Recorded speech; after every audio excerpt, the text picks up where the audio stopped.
Show is frankly a lot of nonsense, not helped by stultiloquent poppycock from Holly Walsh.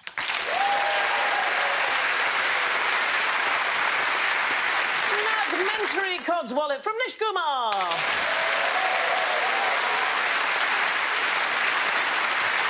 Fribbling gibberish from Phil Jupiter. And the Alan Davis from Essex.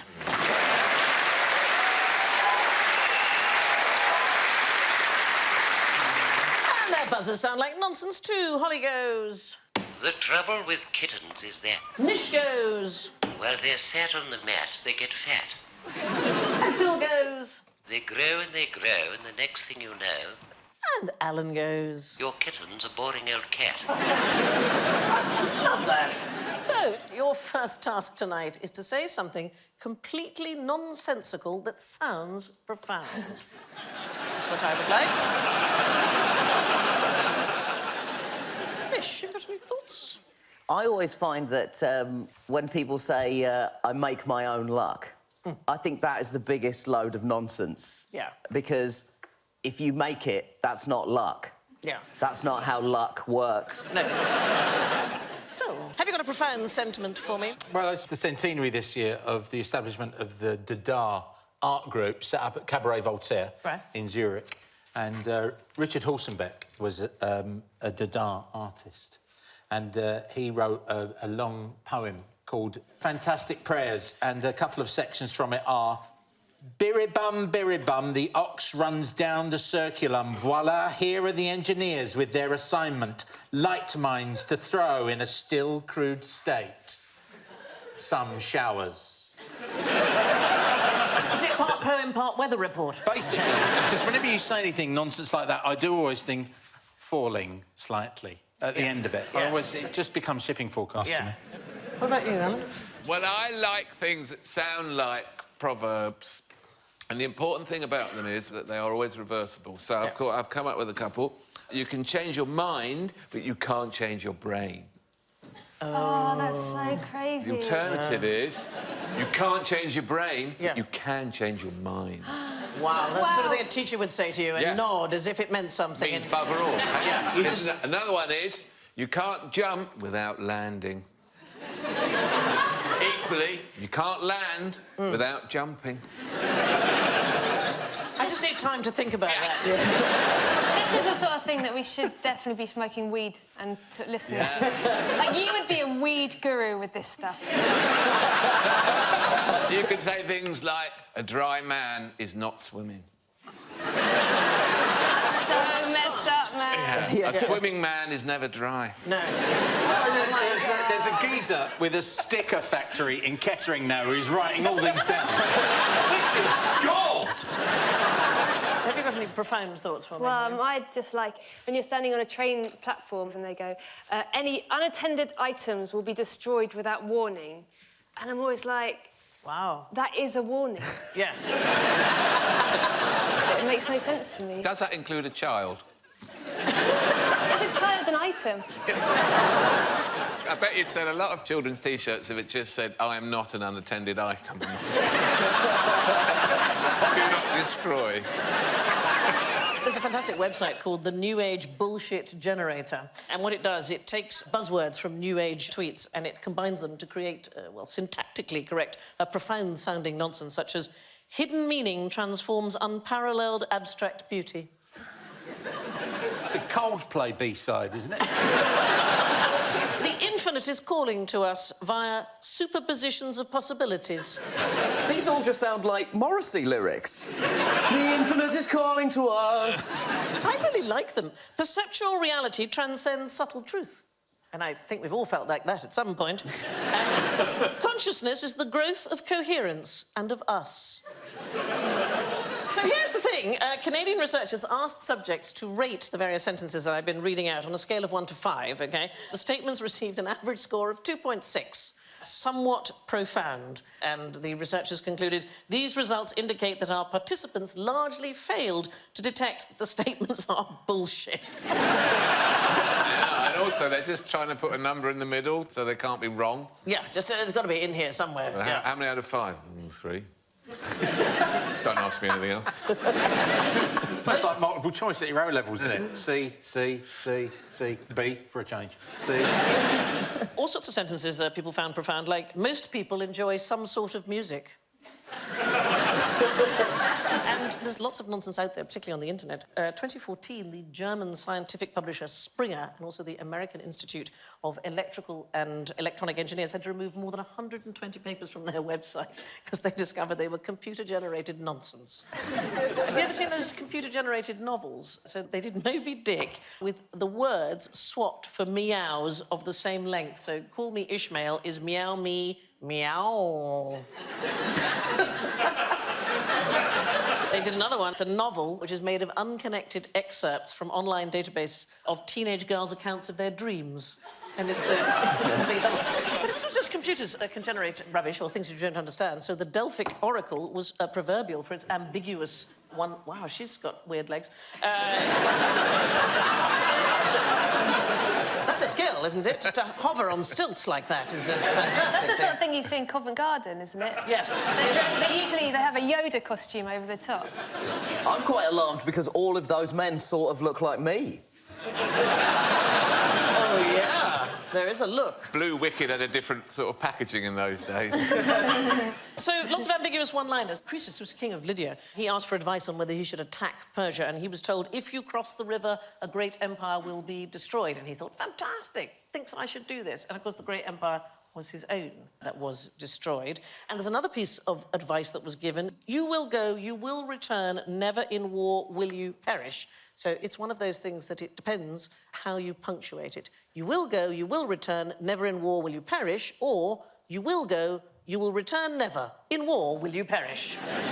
And she never gave out the punctuation, so it's impossible to tell. Or Lynn Truss would go mental She would. if she saw the Delphic oracle. Yes.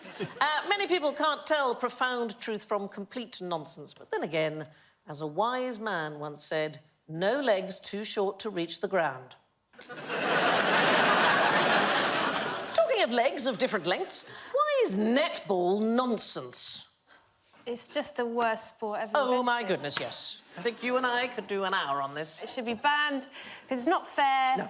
It's a load of crap. It favours tall people who already do better at school discos getting off with boys anyway, and the whole thing is not fair. It's just not fair. Do they have a Well, thing Holly, called we've really opened some old wounds. Oh, yes. They have a thing in netball called a chest pass, right? And I used to get them in the face. Did you used to have one of those bibs with Yeah. SG on it? For short girl. But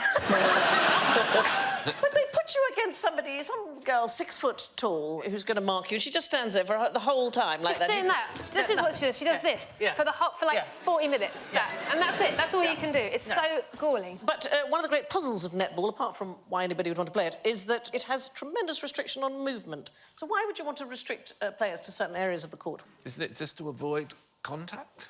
No, Because it's a very small court. No, it's due to a misunderstanding. So what happened? The men's game basketball, invented by a man called James Naismith in 1891, and there was a PE teacher called Clara Bear of New Orleans, and she asked if he would send a copy of the rules. So he sent the rules, and it contained a drawing of the court with lines penciled across it, showing the area that various players could best patrol. And she misinterpreted this to mean that players couldn't leave those areas. And she then wrote that into her version. And then it got worse. In 1903, a gym teacher in Massachusetts called Senda Berenson, she modified it further because she thought it was unseemly for young women. She wrote an essay about it, and she wrote, "Unless a game as exciting as basketball is carefully guided by such rules as will eliminate roughness, the great desire to win and the excitement of the game will make our women do sadly unwomanly things." And so she made them all miserable as they are in that picture.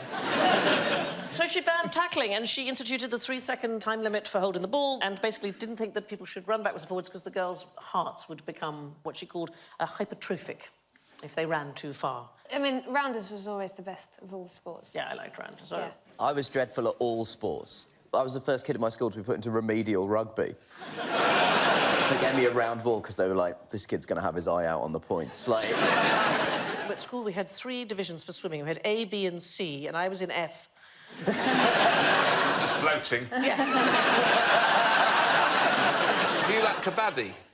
Do I like kabaddi? I don't like it. I love kabaddi. Kabaddi is an Indian sport. If you don't know what it is, it's like somebody looked at a game of rugby and thought, you know what the problem with this is? The ball. The ball. We just get rid of that and we just have... And it's also the only game where the players, like, stand there and just go... Kabaddi, kabaddi, kabaddi, kabaddi, kabaddi, kabaddi, Is that kabaddi, it? Is that the whole thing? What you do, you have to try and... One man will be sent out by one team and he's got to try and touch the end zone. Right. And the other team, they're usually linking up. Yeah. And they've got to try and touch him. But if he touches them, that's basically... Is that It's British tag. Bulldog? It's sort of like British Bulldog and tag. Yeah. Well, it's very much kabaddi, OK? I won't have this imperialist conquest of our sport. It's not British Bulldog. No, it's very much Indian kabaddi.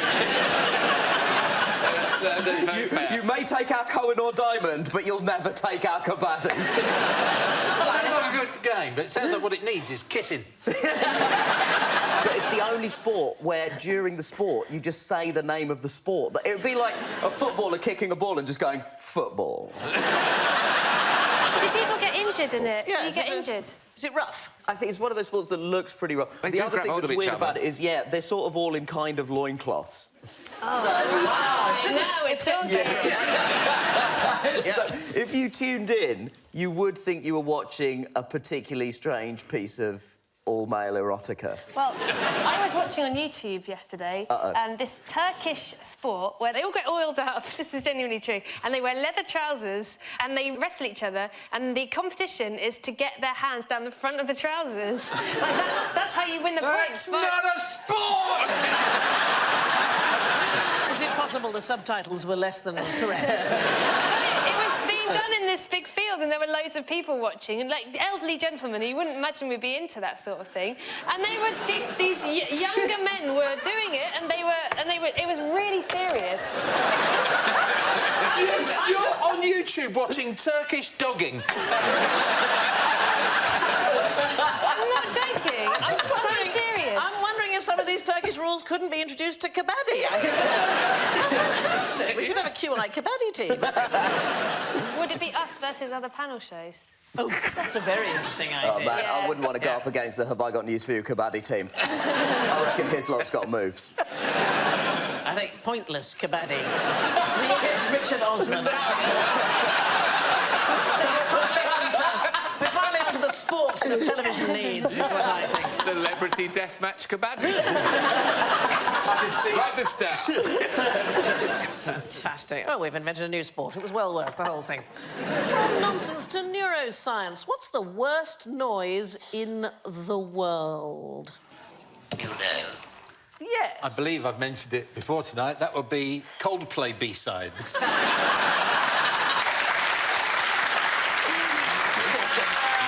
Not everyone applauding. No, Quite a lot of people going, I like Coldplay.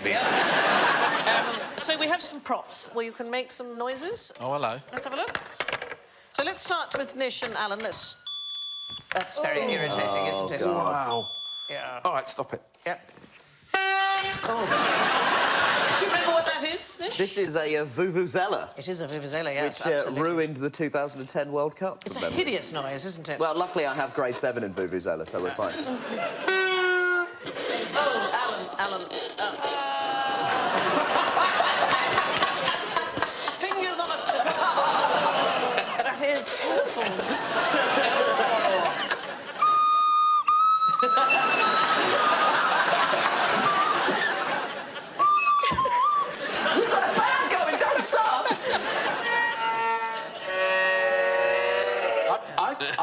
a mirror and this cube of white stuff. It's the most annoying sound in the world. Me on drugs. I think this is polystyrene yes. and. So the Journal of Neuroscience did the top 10 most annoying sounds. Apparently, the most annoying is a knife on a bottle, but we haven't been able to work out why that is. This one we can do. This is number 2, a fork. Oh God. I got the power.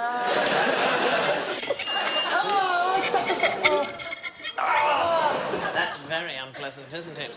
The worst sound, I think, is Stan Collymore on Talk Sport. There's going to be a whole list of people who hate you now. I've got a. This is the old. That's the. What is worse than this is when it just goes. Doot, Yeah. Oh yes. Oh yes. and then 4 minutes later goes. Yeah. And you can't work out which one it is. It's somewhere in the house. The thing I love about, like, any sort of smoke alarm is that we've advanced so far technologically, and yet we still haven't got beyond the only way to solve a smoke alarm is to have a tea towel and just do this underneath it. I was in a hotel once, I was a bit pissed. And I fell asleep on the bed in my clothes. And then I was woken up by this terrible noise in the room. I thought, what is that? It's going to go like this. And there was this thing on the ceiling, and I started hitting it with my shoe. As hard as I could. And then it fell off the ceiling, and it was dangling by a wire. And then I rang reception and go, there's a thing in my room making a terrible noise. And they said, that's the fire alarm, sir. Will you please evacuate?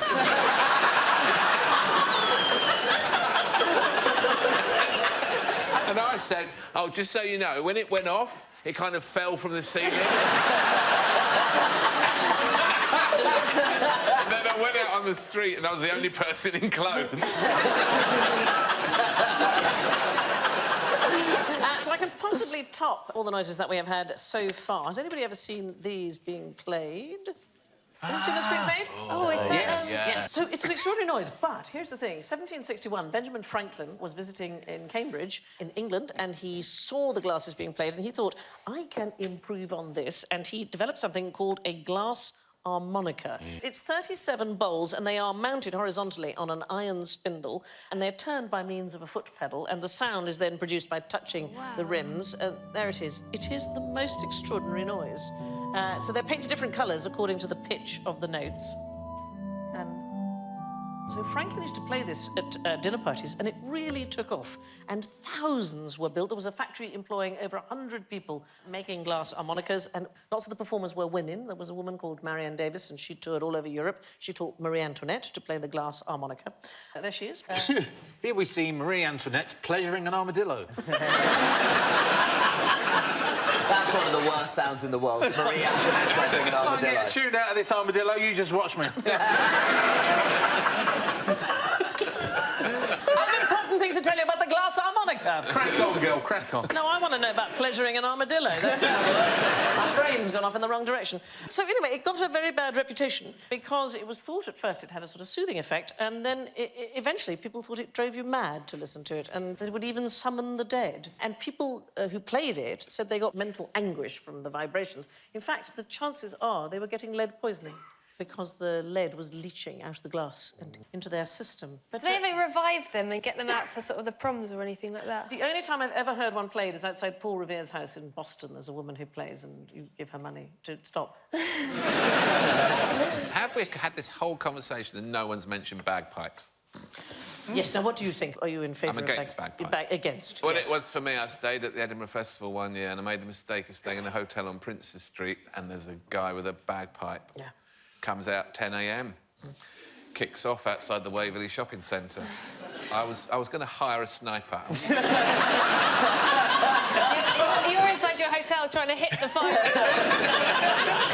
But the weird thing is if you're the other side of the hotel, you got the bloke with the panpipes. Oh, yes. Oh, I love those The guys. panpipe bloke, where did he come from? What's he doing in Scotland? And he's I like the panpipes, except when you go up to the panpipers and you buy one of their tapes, they're playing things like Greensleeves and all that kind of... You don't want that. You want your traditional Peruvian Hits by stance. John Williams, that kind of thing, yeah. Do you think they have to pay rights to, you know, Henry VIII or whatever? Didn't think that through. Have you ever tried saying to the buskers, how much do you make an hour? And they say, I make about £25. And you go, here's 26, now just for an hour. Now, make of this nonsensical question what you will. Who blows their nose for something to eat? My children. There might be some good bacteria in your mucus. That's what I was told about children doing. That does actually help their immune system to consume their bogies. Yeah. Was that one of your children that told you that? Because I think that It's pretty good for me, actually. Yeah, there's a conflict of interest there. Is it an anteater? Is it an anteater? Well, they suck up ants through their noses, don't they? Yes, but we are actually looking for something that blows its nose. Blows its nose? Yes. Bird, mammal. Bird mammal. Bird mammal. Are you trying to psych me out, so I tell you? Trying. OK, it's a worm! You did it! Worms haven't got noses, they've got spiracles. Oh, well, here's the extraordinary thing. Have a look at this. Prepare yourselves for this bit of footage. This is the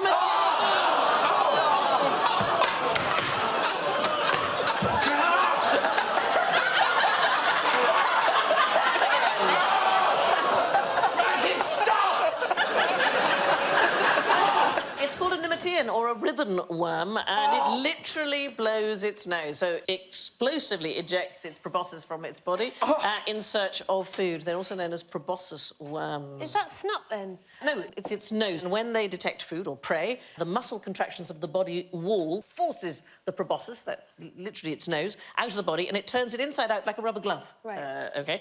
And the one that's shown here is a gorgon worm, and it's got these branching spaghetti-like tentacles on its proboscis, which then envelops the prey with a sticky toxin and draws it back into the body. Are you telling me that it ate that bloke?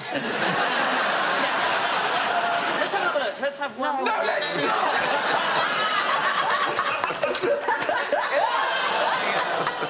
It's amazing, isn't it?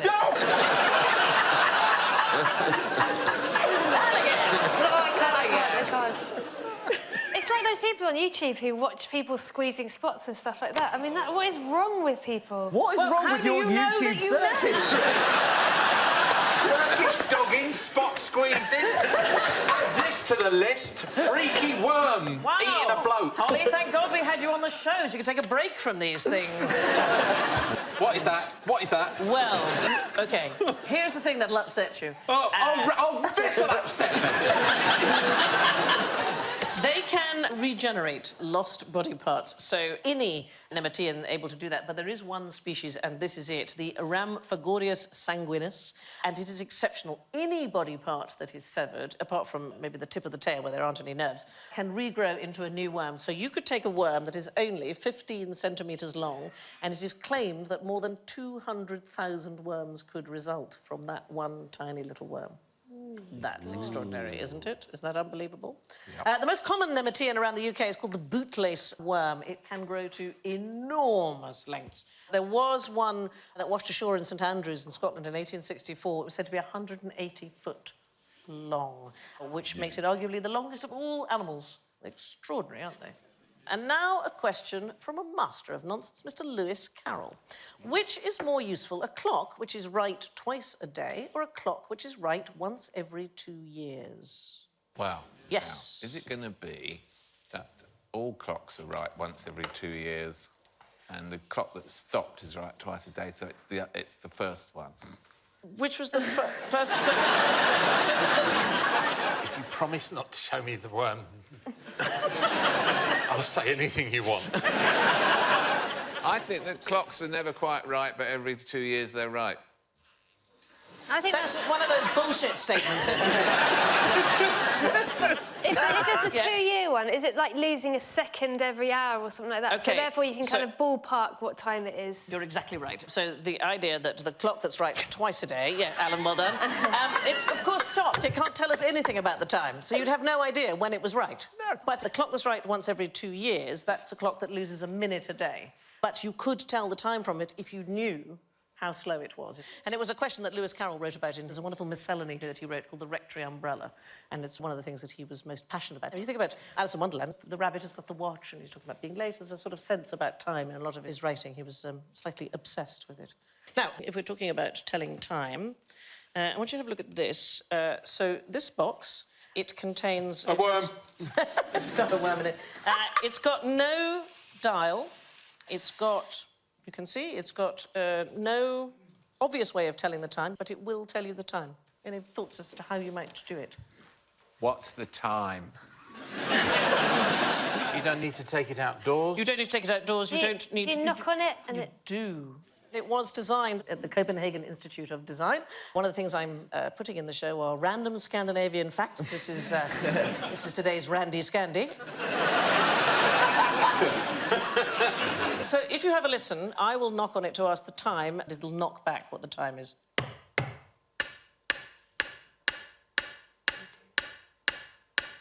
So it did 9, and then 10-minute increments, so it's 20 minutes past. This is, in fact, built for us by Paul Plowman, who is here. Where is Paul? Let's give him a round of applause. There we are.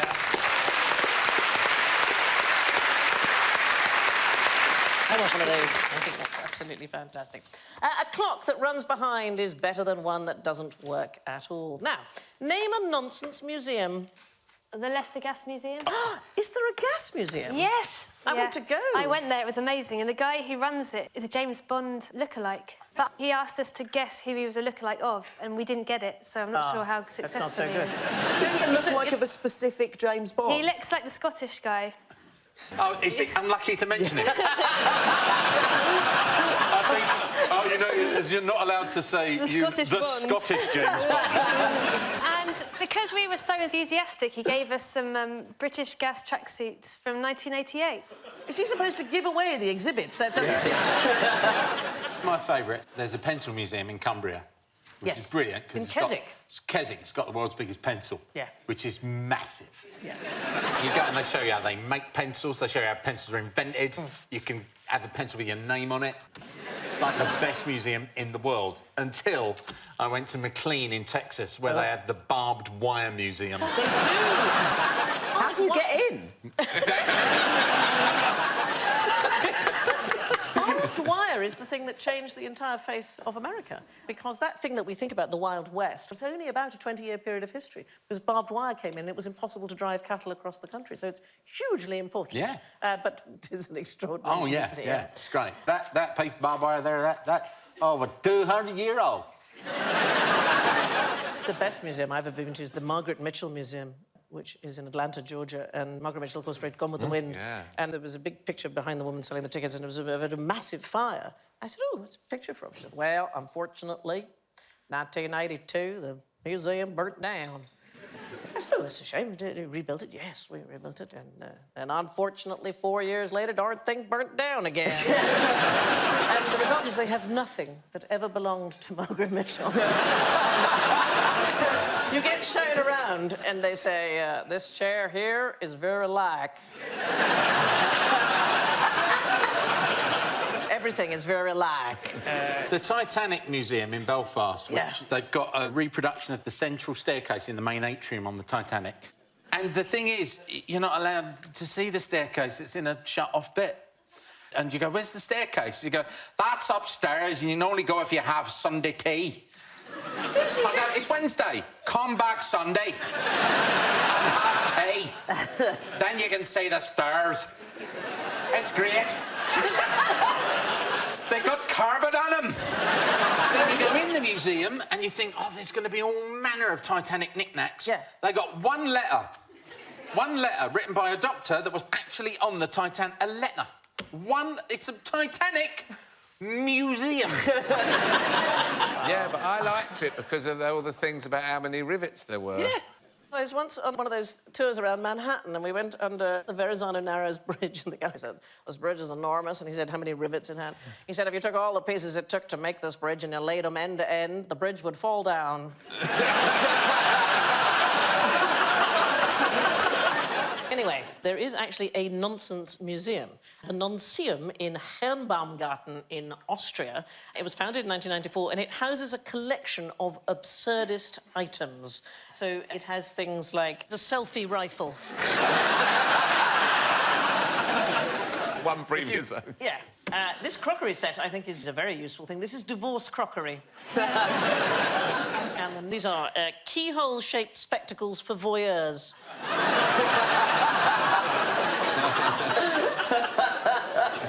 And the next one is something I absolutely would like to have. This is a biological lawnmower. That's not a real shape. But there's also some very good stuff. The US Patent Office is a tremendous place to look for nonsensical items. For example, the Behringer vacuum cleaner. This is a depressing thing. It's from before the time of the electric vacuum cleaner. Basically, the man's had a busy day, and he comes home, and he sits in his rocking chair, reads the paper, smokes a pipe, and he rocks, and the action of him rocking enables the woman, quite rightly, to do the hoovering. What happens in figures 1 to 11? Where the dust goes down. I think 13 is where she throttles him with that long hose. The worst example of these is the centrifugal birthing machine, OK? So this was invented in the 1960s by George and Charlotte Blonsky, who I can only imagine did not actually have children. So women were strapped to it and rotated at a speed dictated by the doctor. And when it was delivered, the baby landed in a net. Which triggered the machine to stop. I love the idea that all of the midwives were like, "Kabuddy, kabuddy, kabuddy." That would be awesome. What a way to come out. Something that would be like that would be a birthing trebuchet. Yeah. So you're labouring away, and then they strap you to a catapult, but then bang! Wait, it's area. like getting ketchup out the bottom of the thing.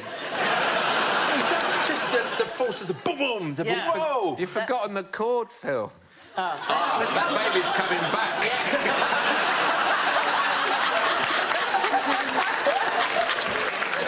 Anyway, moving on. Now, the other invention that I like is the pedestrian catcher.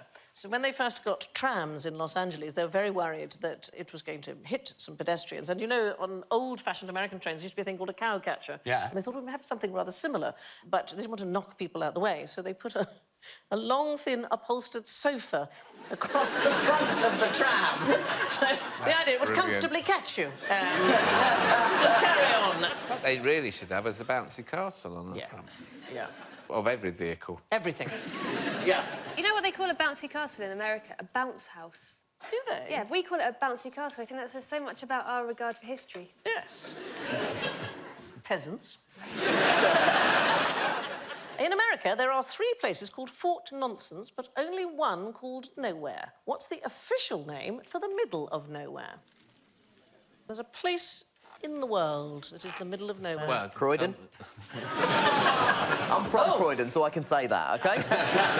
It's the centre of the least populated bit. You're absolutely in the right area. So where would you find the least number of people? Not necessarily on the land, maybe? Oh, so it's, The ocean. It's a part of the Pacific. It is as far from land as it is possible to get on the Earth, and it's called Point Nemo. It is 1,700 miles from any coast, named, of course, after the submarine captain in 20,000 Leagues Under the Sea. And there's a Starbucks there, right? Yeah, that's it. Starbucks. Nemo, Latin rendering of the ancient Greek utus, meaning nobody. It's also known as the oceanic pole of inaccessibility, and here is the extraordinary thing. You'd think there's nothing there, but it is a spacecraft graveyard. There are more than 160 spacecraft littering the ocean floor there. I'd say they're mostly Russian. So here's the thing. It's much cheaper to allow the orbit to decay naturally than to push it out into space. But when they know they're going to do this to a spacecraft, they have to see if there are any sailors in the area and ring them or contact them by radio and make sure that they know. And if you pass Point Nemo at the right time of day, you'll be closer to the astronauts on the space station, 250 miles away, than to any other human being on Earth. Wow. Isn't that extraordinary? Yeah. And now it's time for the most nonsensical bit of all, general ignorance. Fingers on buzzers, please. More than 1,000 stone examples of what are found on Easter Island? Old cat. Giant heads.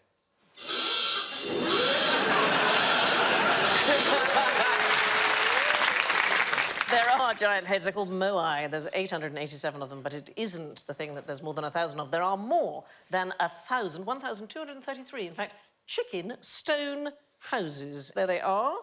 And here's the extraordinary thing. There are no trees on Easter Island. I thought you were going to say there were no chickens. No chickens. Well, they're living in hope. The chief came out and said, we must build houses for the chickens. The chickens when will the chickens come... Waiting for chickens, they never came. What do we put in the chicken houses? Wait for the chickens! Make some heads! Make some heads! Just one empty Nando's on the outer island. No, there aren't chickens. It's their main source of food. But there are no trees at all on Easter Island. There used to be thousands of them.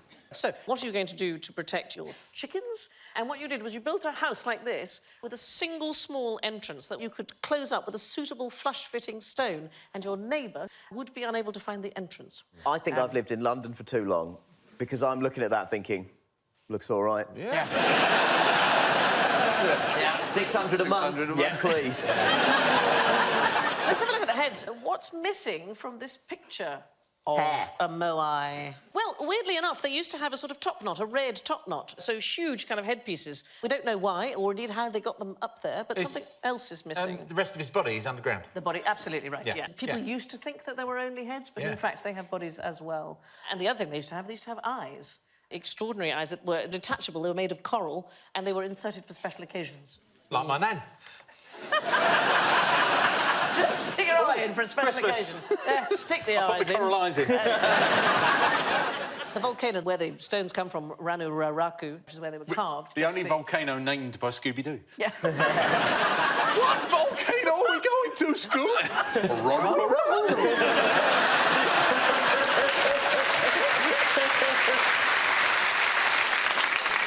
We now think it was a sacred site and that all the statues kind of fan out from the volcano. So it's not the workplace, it's the actual sacred site. Lads, beautiful sunset. Behind you.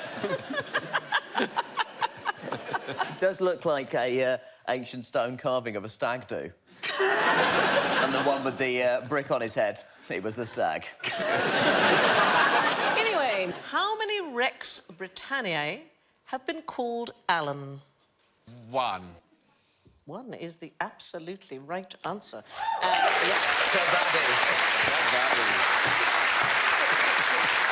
well done. It means King of Brittany. And there's been one, he was called Alan the Great. The great Alan, he was a lovely man. He was given the title by the Emperor Charles the Fat. Yeah, he was around 876 until his death in 907.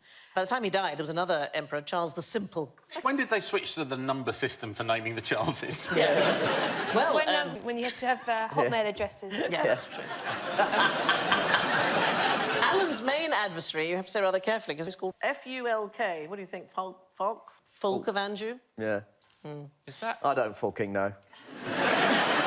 What's that depicting? Well, after Alan died, Brittany was overrun by Vikings, and they were in turn driven out by Alan's grandson, who was Alan II, but he wasn't a king, so he doesn't count as a Rex. What you can't see in this picture is Alan the Simple is trying to hit a fire alarm.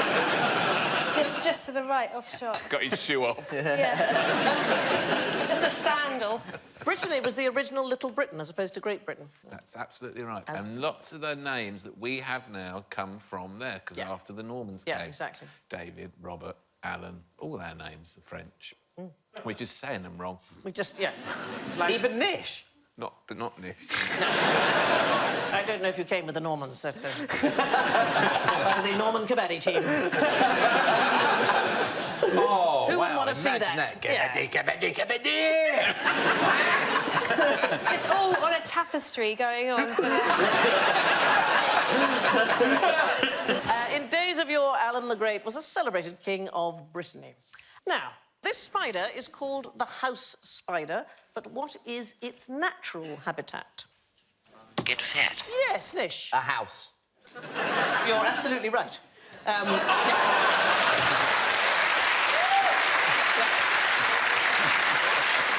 Kabaddi. Yeah, house spiders really do live in houses. Whenever I catch them, I put them outside, which must drive them mad. No, it kills them. kills them It dead. absolutely Right. kills Really? them. They're one of a very small number of species specially adapted to living indoors. The same as if you take a garden spider and you invite it in from the cold and you think, oh, it's a bit chilly out there, it'll die. It'll die. Who's doing that? What idiot?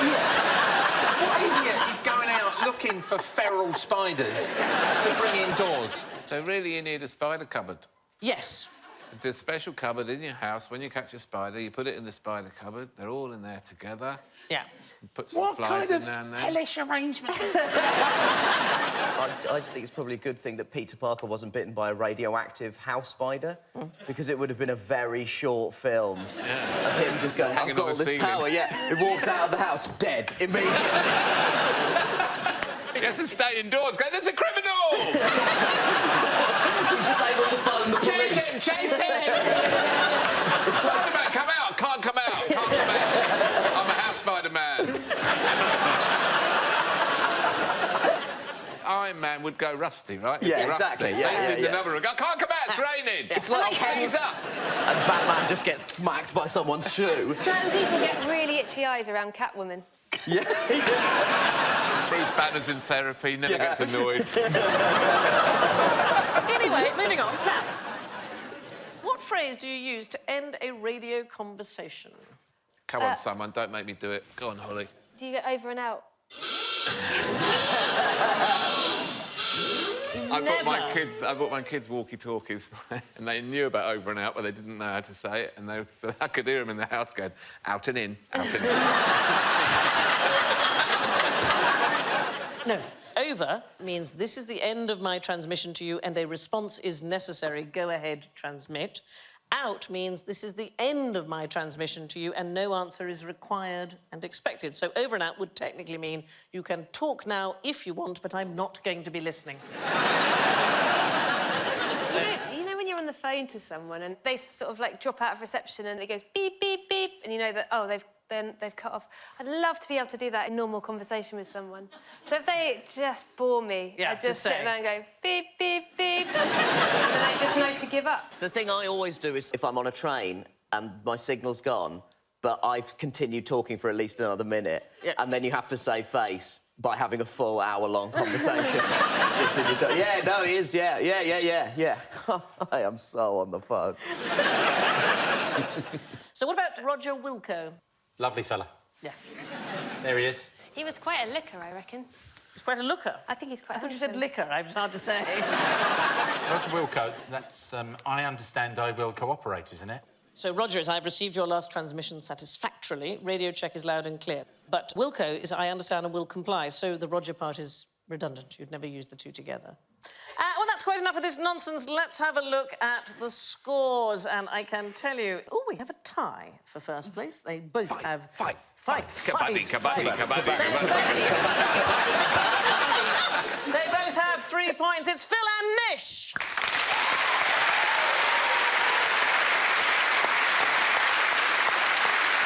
A very creditable third place. With -4, it's Alan. And in last place, and what an honourable place it is to be, with -6, it's Holly.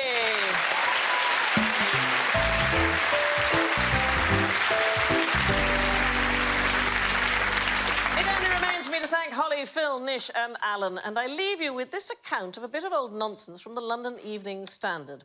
Their behaviour was disgusting. She and her friends pulled their clothes up for pictures, lay about on the floor in compromising positions, and pulled a man's trousers and pants down, a club member told the tribunal. I was absolutely horrified. You don't go for an evening out at a Conservative club expecting to see behaviour like that. We stayed to see Midnight In and then left. Good night.